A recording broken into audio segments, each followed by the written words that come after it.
It's a beautiful day in Southern Oregon. Here I find it easy to just be fully present and let go of my thoughts about the past or the future. Today's guests on Tea With Trazia call that living in the now, and they have made it their way of life.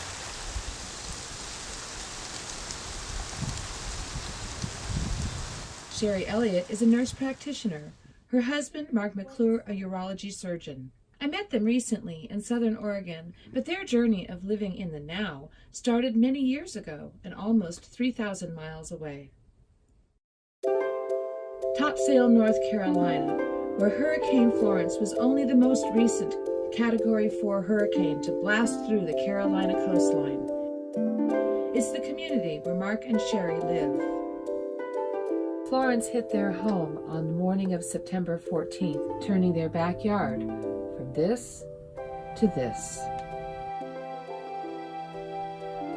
and eroded their beach. But Cheri was on the West Coast at the time, and living in the now didn't include worrying about what had already passed. Mark came with her, bringing his skills as a physician and surgeon from a large urban practice to a small town where he served as the lone specialist in his field. What they originally created together as a healing practice, combining traditional and holistic medicine, became a passion project they promoted across North Carolina. Along the way, a life-altering tragedy propelled them inexorably toward a life focused on living in the now.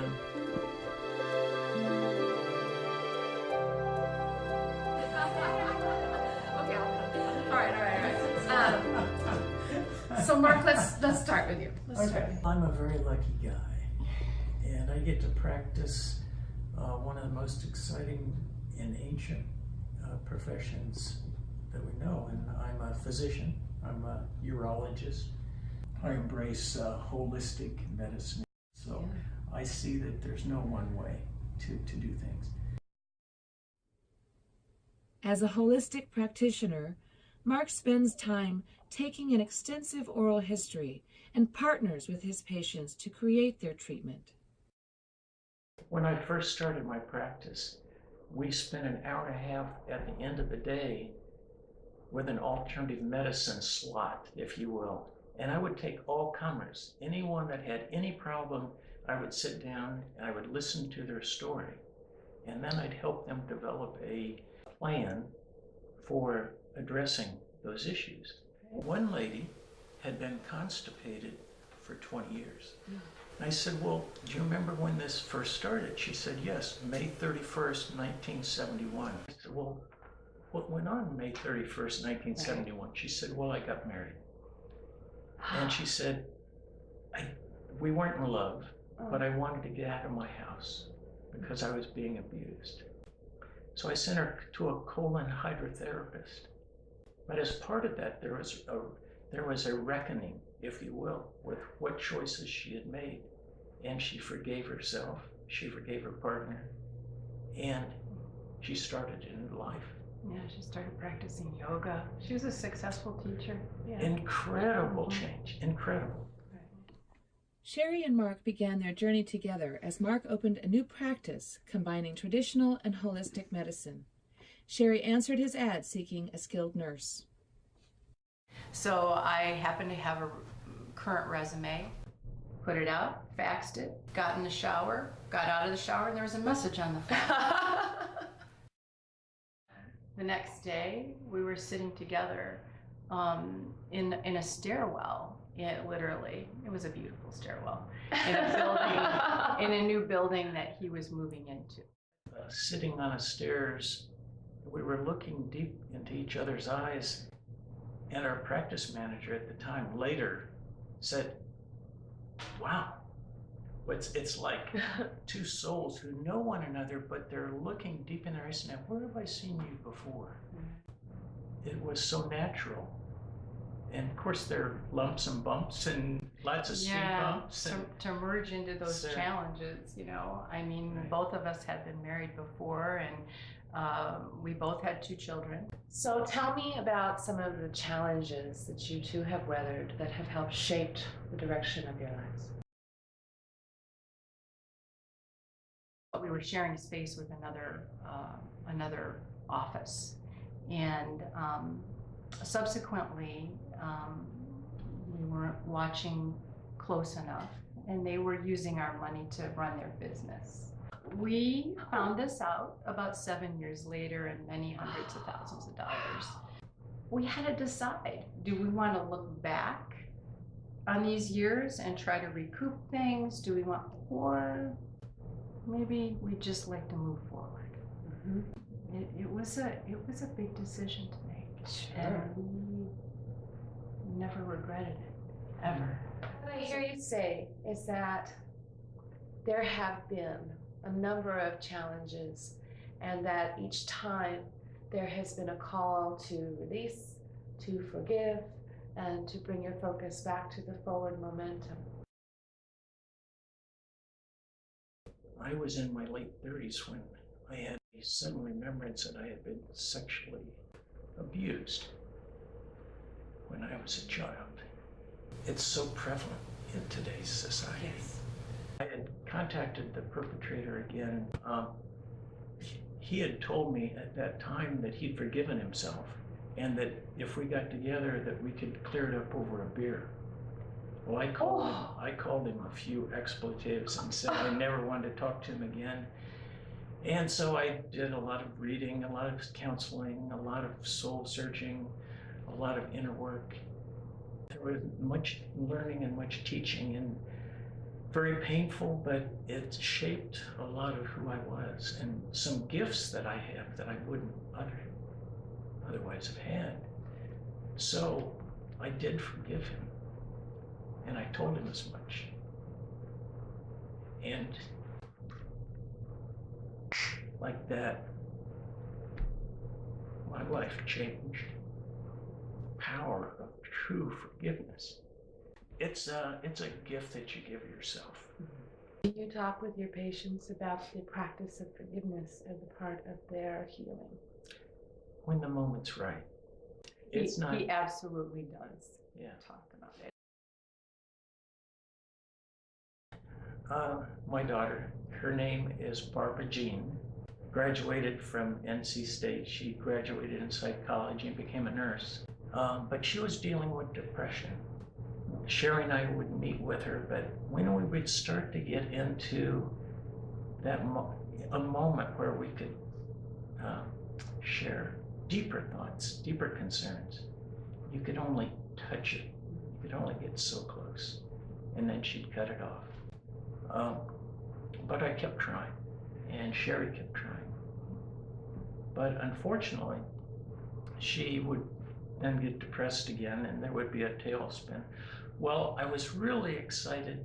She called when she was living in Florida, said that she had a chance to be a traveler and go to California.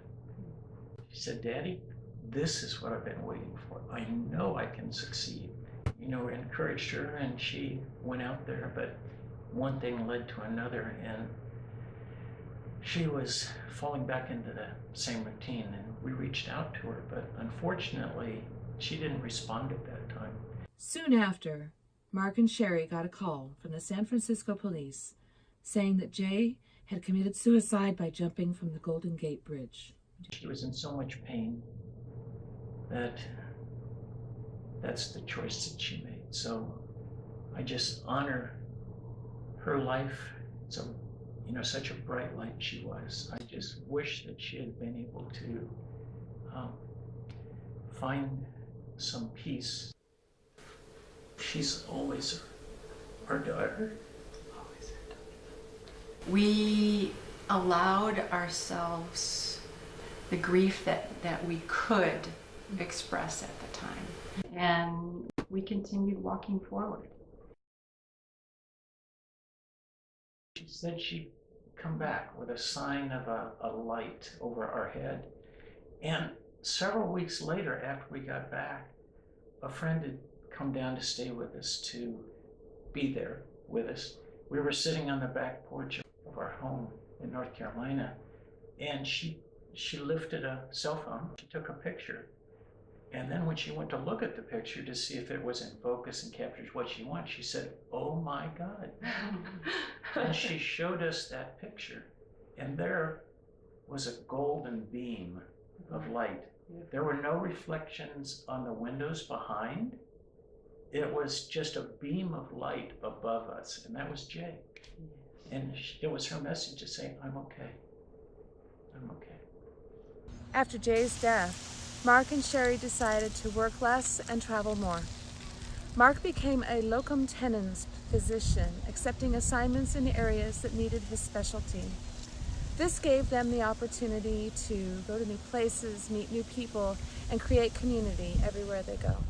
When we come into a new setting, for instance, when I, as a locum physician, a temporary physician, come in, I have a finite period of time that I have available to work with patients. And I'm not there to change things. I'm there to learn things and to take care of patients. I look at it as a wonderful opportunity to touch lives. Talk about creating community. I mean, you're not here very long. You're only here for a few months.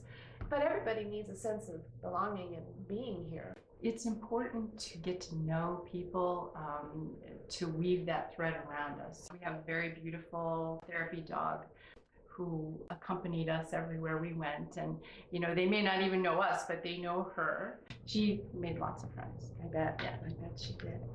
While Mark worked, Cheri immersed herself in the community, establishing close ties with various groups and businesses. Sam, who works at Vin Farms, a popular meeting place in town, shared her feelings about Cheri and Mark with me. Such a pleasure to be with them, and I wish they would move here forever. I felt that too. We might call them in No, here. seriously, no, they need to come back home. I was like, just come back home. I miss them. Cheri also found community and friendship here at Candela Dance Studio. I met Cheri in the movement class that I teach here at Candela Studio.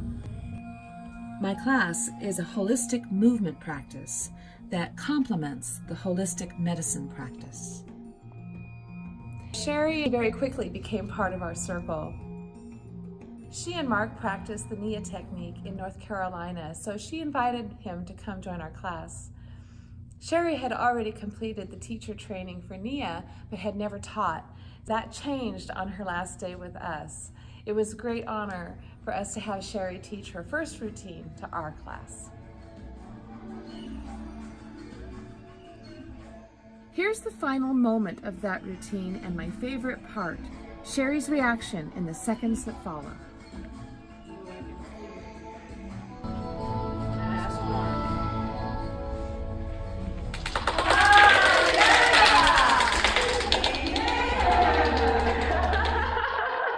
The future. What's next? We absolutely have been shown Yeah, by the community there's a place for us here. absolutely. We can feel it. So Cheri and I talk about this often, about not trying to force something to happen, but to be open to the opportunity of the now, to live in the now. And every moment is a new opportunity. And we'll turn and look at each other daily and say, "Would you like to grow young together?" Nice.